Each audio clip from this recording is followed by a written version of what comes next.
संसद का शीतकालीन सत्र आज समाप्त हो गया। हमारे साथ है संसदीय कार्य राज्य मंत्री अर्जुन मेघवाल जी।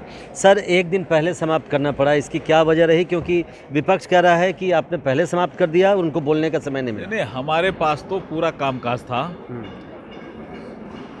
193 के तहत लोकसभा में चर्चा भी लगी हुई थी, राज्यसभा में भी चर्चा लगी हुई थी, बिल भी हमारे पास थे।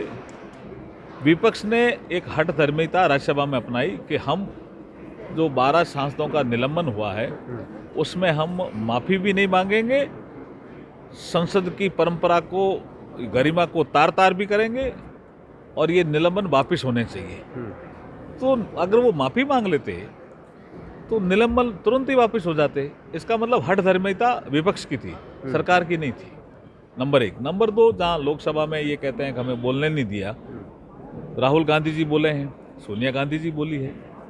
वो क्वेश्चन आवर में वो स्पीकर साहब ने नाम पुकारा राहुल गांधी जी का, तो वो क्वेश्चन आवर में दूसरा विषय ला रहे थे, तो स्पीकर साहब ने कहा कि आप जो क्वेश्चन लगा हुआ है उस विषय पे ही बात कर सकते हैं। तो ये संसद की परंपरा है, संसद नियमों से चलता है। 5-6 दिनों तक लोकसभा में महंगाई पर चर्चा लिस्ट हुई, राज्यसभा में एक दिन हुई, फिर भी चर्चा नहीं हो पाई। तो जिम्मेदार कौन है? दुर्भाग्य की बात है। चर्चा तो विपक्ष को करनी थी, उनकी तरफ से ही लगी हुई थी। वो तो अड़ गए ना कि 12 सांसदों को यहाँ लाओ।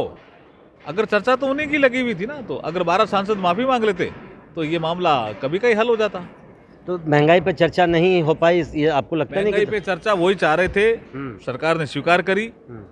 हमारे स्पीकर साहब ने और चेयरमैन साहब ने उसको लिस्ट में डाला, तो हमारी कहाँ कमी रही? चर्चा उनको करनी थी, हम तो तैयार थे। बहुत बहुत शुक्रिया। तो चर्चा के लिए सरकार तैयार थी, विपक्ष चर्चा से भाग गई।